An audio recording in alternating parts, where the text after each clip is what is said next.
Hello and welcome into another episode of Locked On Wolves. Today on the show, a couple of lineup tweaks that are definitely overdue for head coach Chris Finch.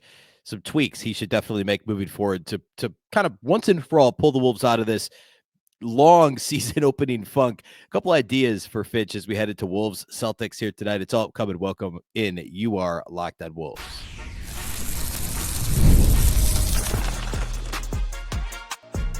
You are Locked On Timberwolves, your daily Minnesota Timberwolves podcast. Part of the Locked On Podcast Network, your team every day.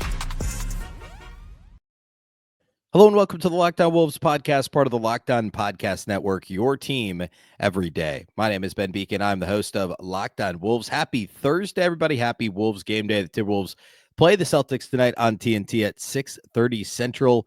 A really fun showdown. We'll get to that matchup later. Of course, the Wolves saw them 5 weeks ago or so, right around Thanksgiving. So we'll talk about what happened in that game. And also the injury report, a couple of key potential injuries for the Celtics in this one. And I think, going back to last year, it's always a fun matchup when these two teams get together. So looking forward to tonight's game. We will get to that. I want to open with some bench, lineup / rotation related stuff and focus on how the bench has been playing so well lately, which isn't a surprise. And we've talked around this in a couple different ways. And I want to kind of look at some of these players individually and then how that could possibly impact Chris Finch's rotations here in the near term. So we'll do all that on the show today. A big thank you for making Locked On Wolves your first listen every day. Of course, this show is free and available everywhere, wherever you listen to podcasts. You can also watch on YouTube, and you can watch on the Locked On Sports Minnesota app on both Roku and Amazon Fire TV. And a reminder about the daily Locked On Wolves newsletter. You can sign up at lockedondaily.com. Be delivered right to your inbox. It'll be basically a summary of what's talked about on this show Monday through Friday, plus some additional national NBA content, links to some more Wolves content from around the internet. So be sure to subscribe at lockedondaily.com. You'll get that in your inbox daily, Monday through Friday. All right.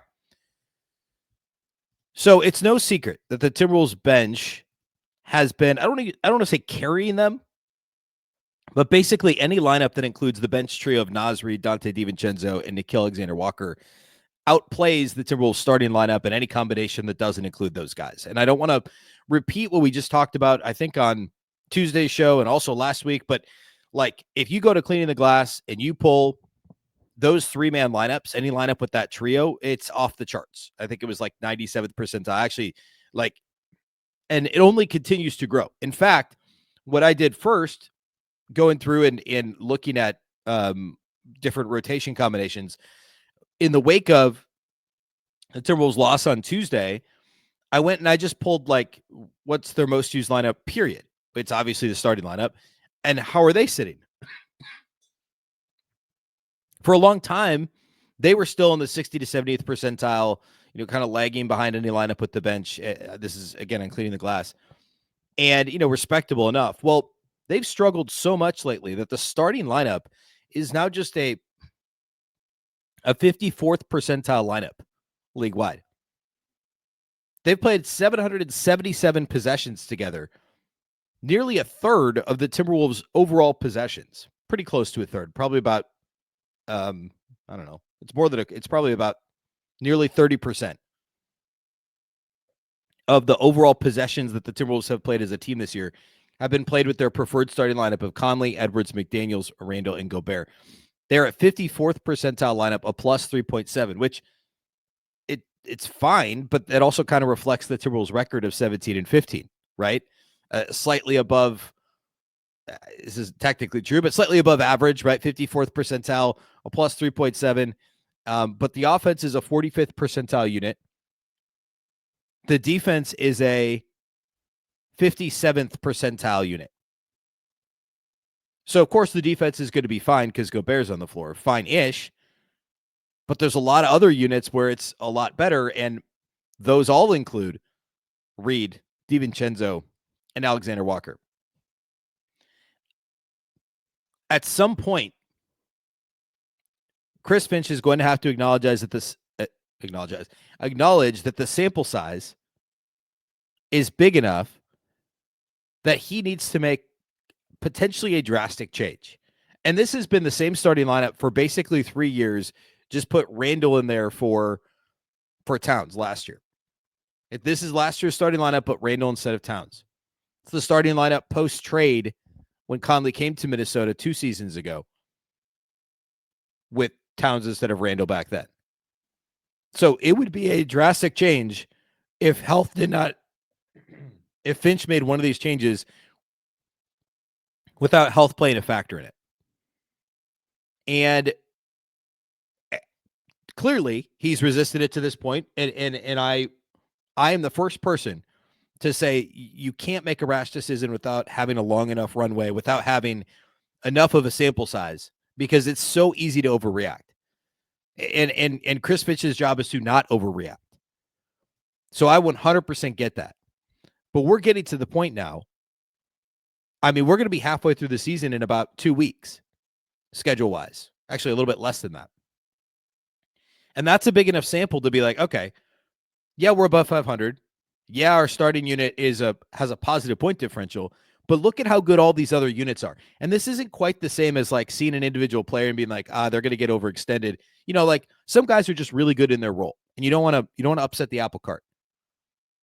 You don't want to say like Naz Reid in like his rookie year, second year, he was playing like 10, 12 minutes and he was good. And at the time I was like, hey, if you give this guy 30 minutes, he's not necessarily going to be as impactful. He's good in his role now. Like that's a random example, but that's true for individual players. I don't think that's true for some of these lineups. I don't think like the more you play Ant with the bench trio and Naz Reid or the bench trio and Rudy Gobert, I don't think those lineups are going to be significantly worse given a larger sample. Because we've seen enough from that trio. And also, let's not pretend like the bench trio wasn't considered to be a really good group of players before the season. I mean, what did we come into the season saying? This team has the best, 8-man rotation in the entire NBA.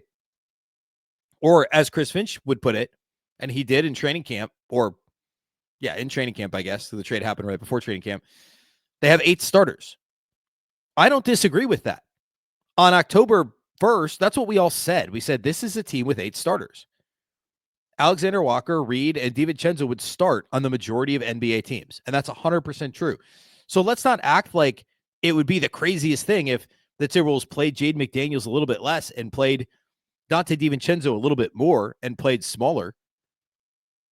Let's not act like it would be the craziest thing if Naz Reid played more than 24 minutes a game. It's not like these are, I guess I'm about to make this argument for Josh Minott, but it's not like these are guys that have never been in a rotation at the NBA level. These are guys who have proven it before. 2 of the 3 with the Wolves. Another one is a starter in a Knicks team that went to the second round, and he averaged over 30 points per game in the playoffs last year in DiVincenzo.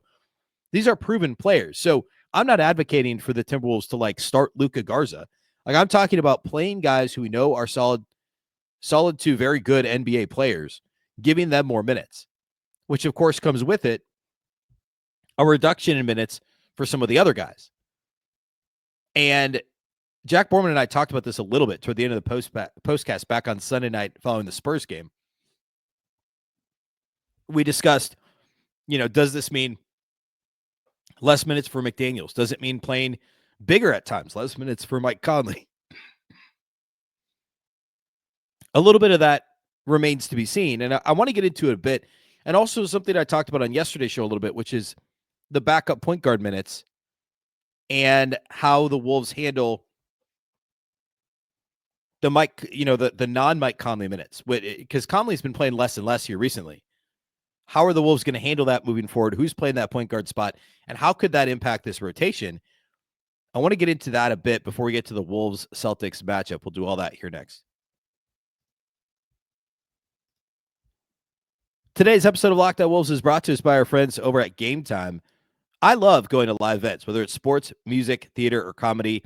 That's always been the case. I love all of the above. One of my favorite memories, actually all of my favorite memories really, of doing anything with family, friends, my wife, is related to live events. Like my wife and I saw a show on Broadway. We'll go to shows here where we live. We went to a show on Broadway just this past year, and it was awesome. We go to as many live sporting events as we possibly can. It's always a ton of fun. Now, Game Time has made it even easier to get tickets for your favorite events with their new feature, Game Time Picks.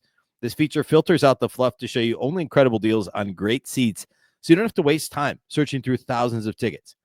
You can look for tickets to anything. Like, for instance, like OKC, Minnesota, like here in OKC.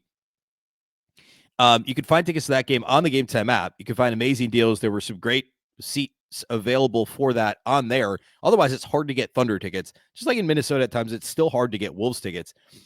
They have something called the Super Deal, which is super impressive. It offers great seats at unbeatable prices. Plus, Game Time's app offers all-in pricing to show you the total cost up front. That way, you have no surprise fees at checkout. Take the guesswork out of buying tickets with Game Time. Download the Game Time app, create an account, and use the code LOCKEDONNBA for $20 off your first purchase. Terms apply. Again, create an account, redeem the code LOCKEDONNBA. That's LOCKEDONNBA for $20 off. Download Game Time today. What time is it? Game Time.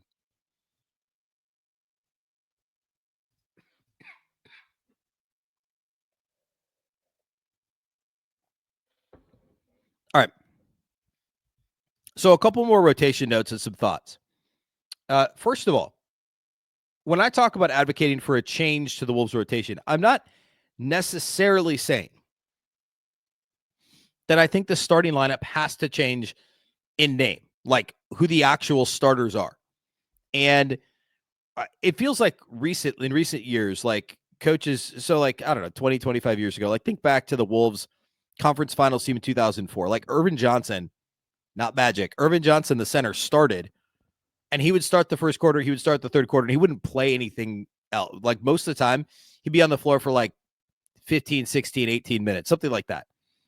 And the Wolves would end up playing, Garnett at center and, playing smaller lineups, etc. I'm not necessarily saying the Wolves should like go full that way with Mike Conley or even Jaden McDaniels.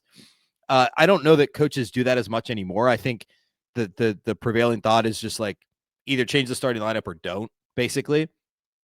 Now, closing lineups is a bit of a different animal, right? Like some teams will start guys and they will not usually close, and that could be on the table too. In fact, we're seeing that more recently. That's where you've seen Chris Finch make his biggest adjustments is in crunch time. But the point I'm making is that recently, the starters have struggled so much in the first and third quarters that Chris Finch has made that change in the fourth quarter in crunch time, whether it's DiVincenzo or Naz or Nickeil. Like all those guys have seen crunch time minutes here of late. Not all of them at the same time, because usually it's some of the starters that are on the floor, obviously. But they've all gotten the opportunity to close games. But the starting lineup has put them in so many holes in the first quarter and occasionally in the third quarter. I forget which game it was, but last week, I think, actually, it was multiple games. For the third quarter, they put themselves in a hole. The Thunder game, they played better at the start of the third quarter. And as it wore on, it didn't really matter what Finch did. It was a couple games before that where it was like third quarter was just the wheels fell off. And sometimes it's the start of the game. We saw that a bunch, going back about 10 days ago. There were 2-3 games in a row, the Atlanta game, whichever game was like right before that, where the starters put them in the hole and the bench had to dig them out. This is happening so frequently that I think some of those rotation tweaks need to happen more quickly, and we need to see the minutes of the actual starting five playing together shortened considerably. And maybe it's getting Mike Conley an even earlier rest and he comes back later, and Ant runs point earlier in the game. Now, lately, he's been having such a tough time getting off the ball, and teams have been sending to it Ant consistently, that maybe the timing for that is wrong too. And I guess that would be a concern, is you don't want to further throw off his rhythm because Conley and Ant play so well together. But what I'm trying to do is find more minutes for Donte DiVincenzo, and I'm trying to find more minutes for Josh Minott. Lately, those guys have been off the charts. And I don't know if it's like, I've been saying this for a while now, but staggering the Julius Randle minutes. Like, I'm not saying a couple of weeks ago, I made the case for not starting Julius Randle. I could still make that case pretty easily right now. He's been better the last couple of games. And again, I don't want to do this knee-jerk reaction wise, but I think giving Randle more minutes with the bench unit, more minutes with Mike Conley. So you bring those two back together, and then Ant and Randle their minutes are more staggered, and you're able to play, say, Josh Minott or Naz Reid with the rest of the starting unit, with Ant, with Rudy, and then, Jaden McDaniels, who's the one that, to me, is the one that's dragging down the starting unit the most, not Julius Randle, not necessarily Mike Conley, because I think what Conley brings to the table, spot up shooting and ball movement,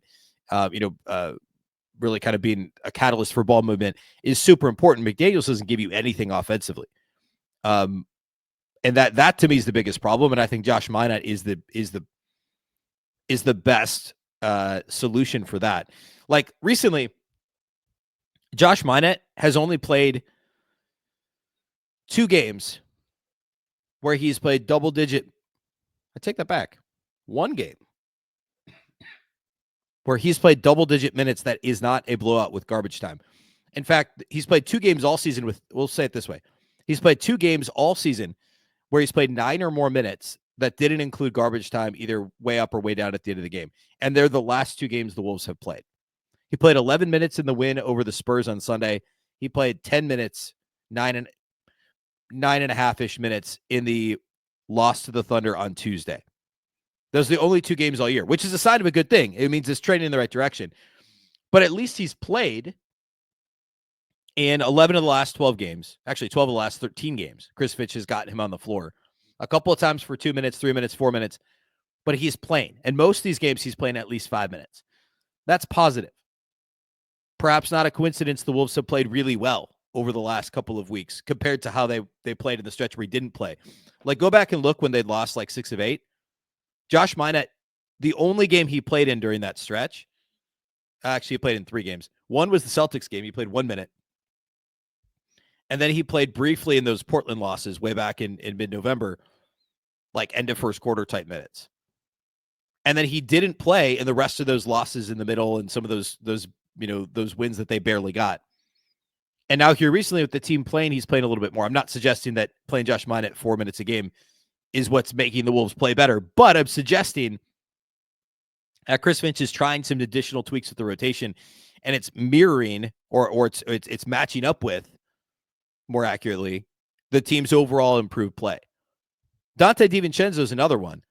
I mean, Donte went from November 10th to December 15th. So over a month. And the Wolves played in that stretch. They played 16 games. He only scored in double figures 4 times. So 4 times out of 16 games. Now he scored in double figures 6 out of the last 7 games. And the other game he had 8. And he had a couple of threes. That was the loss to the Hawks. Otherwise, he's been in double figures 6 of the last 8 games. 6 of the last 7 games. And he didn't do as much offensively against OKC. He only had 2 threes. He had 10 points.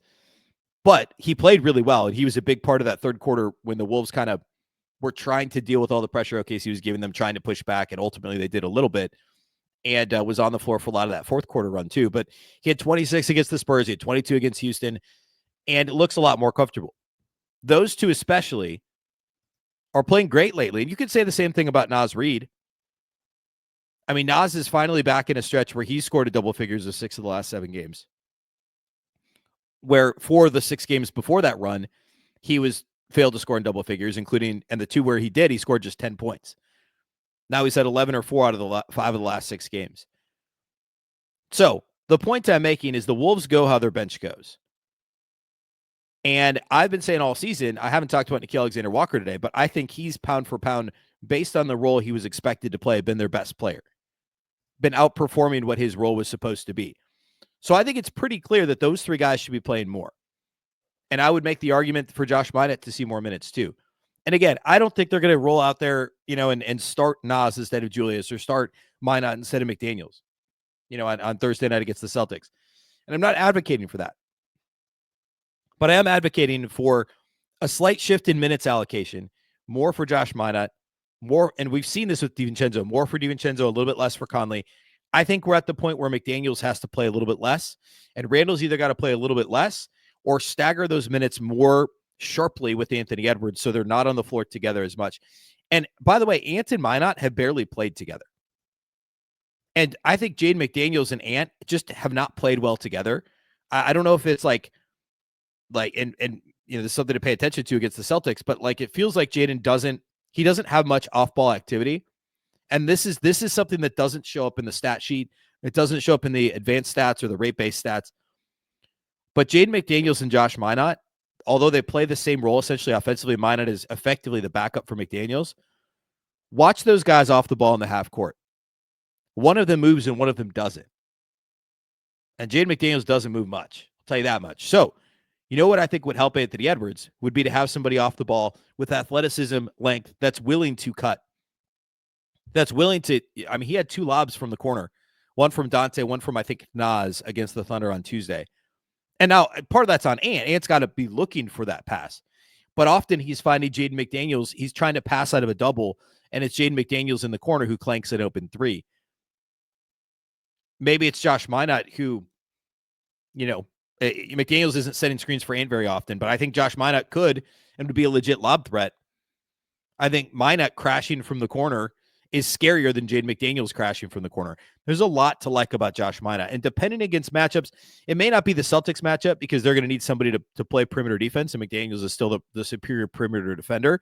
But offensively, I think Josh Minott's a better fit with most Wolves lineups than Jaden McDaniels. Let's talk about that Celtics matchup next, and that's how we'll close the show.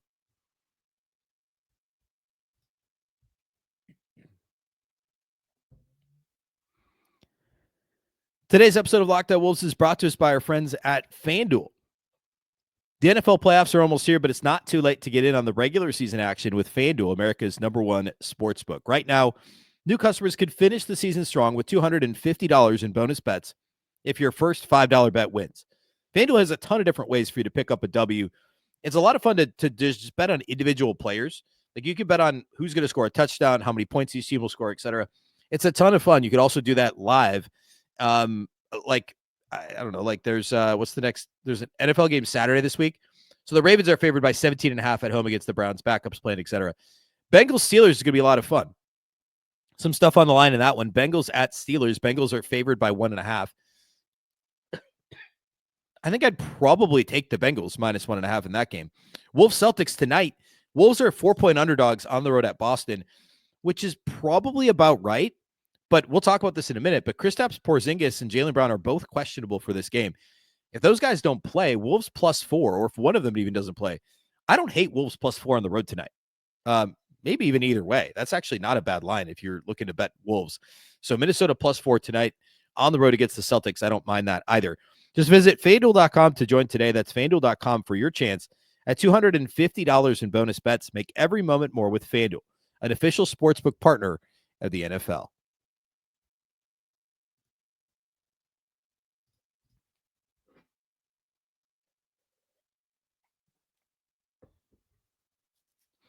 All right, let's talk Wolves-Celtics. So the last time Minnesota saw Boston was back in the last week of November. I think it was right before Thanksgiving. Minnesota lost by 2 on the road at Boston. They were down by 11 going to the fourth quarter and had a bit of a comeback. It came down to the final couple of possessions. And as a reminder, lineup-wise, Minnesota did not have Mike Conley in this game. This is when he missed that short stretch of games. So DiVincenzo was starting and obviously still not comfortable. He hasn't been until very recently. The rotation was basically 8 guys. Minott played 1 minute that I mentioned earlier. Naz, Nickeil, and Rob Dillingham were the 3 off the bench. This is Dillingham's best game as a pro to date. He had 14 points in 16 minutes, no turnovers, and really kind of injected some life into this team off the dribble. The Celtics did not have Kristaps Porzingis. And for tonight's game, Porzingis is questionable. He's missed the last 3, I believe. And Jaylen Brown, who has not missed any time, is listed as questionable with, I forget what the injury was. I think it's like a shoulder. So as of recording this early on Thursday, we don't know if Porzingis or Jaylen Brown are going to play. Obviously, both are massive to what the Celtics do. That said, Boston beat Minnesota by a bucket earlier this year with no Porzingis, although Jaylen Brown had a really big game. He actually led them in scoring in that game, 29 points on 18 shots in that one. The Wolves did a pretty good job of limiting Jason Tatum in that game. He had 26 points on 21 shots and was still 5 of 12 from 3, but only got to the line 6 times. Each of those guys, Tatum and Brown, both had 4 fouls in the game. And the Wolves did a decent job. I mean, they held Boston to 107 points, which is fine. Minnesota's problem in this game, and I should also say, they played a relatively clean game. This was actually, like, they only turned it over 8 times. Like, Minnesota-Boston is always just a fun, solid, good basketball matchup. Remember last year when the Wolves and Celtics split a pair of games that were both overtime games, and one of the best Wolves games of the year was that home overtime win where Ant went right at the Celtics superstars early in the season. It was like early November last year. And then they lost on the road in overtime in Boston shortly thereafter. This was like this first game. The Wolves had 8 turnovers. Boston had 6. This was a clean game. These teams both shot about 37% from 3. There were only 36 combined free throws. So it's not like there were a ton of fouls called in this game either, or at least a ton of free throws. Neither team shot the ball great from the floor. It was just both teams played well defensively. They generated enough open shots to make it aesthetically pleasing to see enough threes go in, but just a well-played game. The Wolves saw Alexander-Walker and Naz Reid combined to shoot 1 of 10 off the bench, which I guess is a little bit of a snapshot of what we've seen this season as a whole. Obviously, those guys are both shooting better than that percentage-wise, but neither one is to where they were last year, where the Wolves need them to be. So, which, by the way, I think is a little bit of an under-discussed storyline for the entire season, is that the Wolves just, I know they're 9th overall in percentage, but they were number 1 in the league last year. If you look at cleaning the glass, which filters out heaves and it filters out end of possession or end of quarter possessions, last season, the Timberwolves were number 1 in the entire league at 3-point percentage. So them being 9th kind of matters. And right now they're 13th overall in effective field goal percentage. They're 9th in 3-point percentage. With essentially the same personnel, obviously Towns to Randle's a big difference. But if you look at the rest of the guys, they're not like Ant's shooting much better. But like DiVincenzo is shooting 35%. He's expected to shoot north of 40. Naz is still at 34%. And he's expected to shoot. I mean, he was 40 last year. I think that last year is probably the outlier, but he still should be better than 34%. Conley's improved a lot lately. He's back up to about 37%. Nickeil's shot the ball better, I guess, than expected. I think what I meant was combining those guys 1 of 10 is more representative of some of the games the Wolves have lost. They've just missed open shots, which is part of it. Like that happens. We've said that a lot more frequently of late. Now the Thunder game is different because OKC's insane defensively. It doesn't mean they don't need to figure out a way to beat what the Thunder do defensively. But a lot of the Wolves' problems this year against teams that aren't OKC have been they're just missing open shots. They're generating decent enough looks and missing them. And Jaden McDaniels is a prime culprit who we just talked about. So that's going to be key in this game. You can't miss your opportunities against one of the league's best teams, the third best team in the NBA right now, record-wise, and, of course, the defending champs in the Boston Celtics. There's some similarities to how these teams play. They're both really good defensive teams, both top 10 defensive teams. Really, Boston's just outside the top 5, but I consider them really top 5 defensive teams. Boston doesn't play at a super fast pace. They shoot an insane number of threes. Their percentage is actually worse than the Wolves. They're 13th in percentage. They're by far first in rate. In fact, 55% of their field goal attempts are threes. They shoot more than 50 threes per game. It's a massive part of what Boston does. So defending the three-point line is more important than ever. And I think of like the game-closing possession against the Spurs on Sunday where McDaniels and Randle were pressed up on the perimeter, trying not to allow San Antonio to get off a three-point shot, right? Like that's the type of defense. Obviously, you can't play that, aggressively up in the jersey of guys that far out of the perimeter early in the game. But similar to that, right? Like they have to be up. They can't get lazy defensively at all against this Boston team, which maybe should go without saying. But like honestly, just playing hard defensively consistently is the biggest key. Otherwise, this is similar to the Thunder matchup. I don't hate how the Wolves match up against Boston. Boston does not commit fouls defensively. They don't allow you to get to the free throw line, which is going to be important. And like the Wolves rely a little bit on that. But again, like pace wise, they're not a big offensive rebounding team. They don't turn it over offensively. They don't commit fouls defensively, things that kind of align with what the Wolves, would try to do, or you'd expect Wolves opponents to do. So I think we're just for another really solid game. And the keys for me are get contesting threes as much as you possibly can and don't give them second chance opportunities. Again, they're like 18th in offensive rebound rate. So it's not like Boston's crashing the glass like crazy, but they shoot so many threes. It's those intermediate rebounds that are basically 50-50 balls that I've talked about so much that land near the free throw line. The Wolves need to scoop those up. They need to have a concerted effort for the guards and wings to help support Gobert and Randle and others with those essentially 50-50 balls that turn into second chance points. For a team that's going to keep launching, you're going to get longer rebounds, you're going to get intermediate rebounds, and you're going to get additional opportunities for the Celtics. You can't give them multiple bites at the apple. You just can't. They're too good to do that. Now, Boston overall has been struggling a bit more of late, as in terms of their standards. They've actually lost 4 out of 7 and 5 out of 10. So 5-5 their last 10, which is weird for them. They did beat the Raptors by 50 plus last time out. But before that, they lost to the Pacers. They lost to the Sixers. They lost to the Magic, banged up Magic team, who's, of course, is still good. They split a pair with the Bulls over their last 10 games. So it's certainly, especially, Porzingis and Brown both questionable, a winnable game for Minnesota. But it should be a fun, close game here tonight in Boston. We'll have the live postcast for you, Jack and Luke, over at Locked On Sports Minnesota on YouTube. I'll be back on Friday with the post-game pod as normal. We'll get you set for the weekend as well. A big thank you for making Locked On Wolves your first listen every day. Of course, this show is free and available everywhere. You can watch on YouTube and on the Locked On Sports Minnesota app. And, of course, a reminder to subscribe to the Locked On Wolves newsletter at lockedondaily.com. The Locked On Wolves podcast is part of the Locked On Podcast Network. Remember, the Locked On Network is your local experts on all the biggest stories. Once again, I'm Ben Beecken. This is the Locked On Wolves podcast, and we'll catch you next time.